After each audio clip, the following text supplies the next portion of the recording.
নিয়ে শুরু। কেমন আছেন বলুন সবাই? বিজনেস প্ল্যান কেমন লেগেছে? ভালো।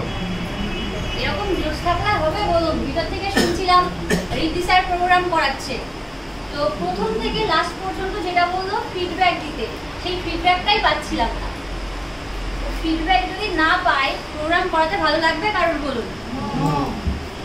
বিষয়টা এরকম হয়ে যাচ্ছে না একতরফা, মানে এখানে এসে কেউ বলেই যাচ্ছে, ওদিক থেকে কোনো রকম কোনো রেসপন্স আসছে না।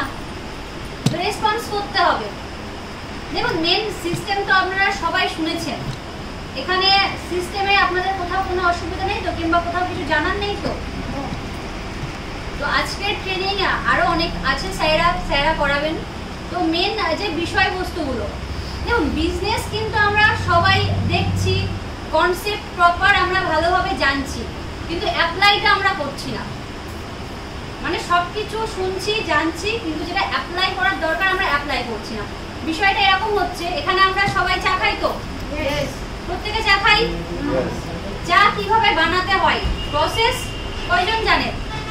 কিভাবে বানাতে হয় প্রসেস কয়জন জানে? আচ্ছা, প্রসেসও কম বেশি সবাই জানে, কিন্তু যেরকম হয় না টেস্টি চা, একদম যেরকম রেস্টুরেন্টের মতন টেস্টি চা, এরকম এই চাটা বানাতে কয়জন জানে? মানে টেস্টি যে চাটা হয় সেই চাটা বানাতে কয়জন জানে? এবারে একজন, একটা হাত উঠছে, মানে একজন। চা সবাই খাচ্ছে, প্রসেস সবাই জানে, কিন্তু সুস্বাদু চা যেটা হয় সেটা বানাতে একজন জানে। এটা কেন হচ্ছে? আমাদের সিস্টেমটাও সেরকমই হচ্ছে। বিজনেস প্ল্যান সবাই জানে, কনসেপ্ট পুরোপুরিভাবে ক্লিয়ার, কিন্তু এই যে বিষয়টা প্রপার ভালোভাবে যে কাউকে প্ল্যানটা দেওয়া কিংবা প্রপার কাজ করা, সেই বিষয়টা হচ্ছে না। তার জন্যই আমাদের কাজ কিন্তু একদম কমে যাচ্ছে।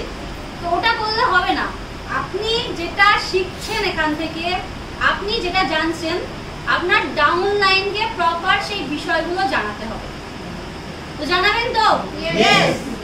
নিজের সঙ্গে সঙ্গে দেখুন, আমাদের এই যে বিজনেসটা আছে টোটালি কি কপি পেস্ট বিজনেস। মানে আপনি নিজে যেটা শিখছেন আপনার ডাউন লাইনকেও সেম একই শেখাতে হবে। আমরা কি সেটা শেখাচ্ছি? শুধুমাত্র কি করছি, বিজনেস প্ল্যান দিচ্ছি, সে আমার সঙ্গে আসছে সেই পর্যন্ত, তারপর আমরা তাকে ছেড়ে দিচ্ছি। দিলে কি কাজ হবে? আমরা যেটা জানি, যেটা শিখেছি, প্রপার আমার ডাউন লাইনকেও কিন্তু সেগুলো শেখাতে হবে, তারপর কিন্তু আমার কাজটা হবে, আগাবে। এখানে আমরা যারা উপস্থিত আছি, কয়জন এখানে এমন আছে যে আমরা ইএলএসটাকে ভালোবেসে কাজ করি? দেখুন, সবাই কাজটা যদি ভালোবেসে করে তাহলে কিন্তু সাকসেসফুল হবে। কারণ অনেকে ধরুন এরকম আছে যে না, আমার কাজটা করতে হয় তাই আমি করছি, ওরকম ভাবে যদি আমি কাজ করি সেখানে কিন্তু সাকসেসফুল হবে না। কারণ দেখা যাচ্ছে আপনি ধরুন ইএলএসে এমন একটা মোটিভ নিয়ে কাজ করছেন যে না, আমাকে টাকা ইনকাম করতে হবে, আপনি ধরুন টাকার পিছনে দৌড়াচ্ছেন, সেখানে কিন্তু সাকসেস হবে না। আপনি কাজটা ভালোবেসে করবেন, টাকা আপনার পিছনে দৌড়াবে।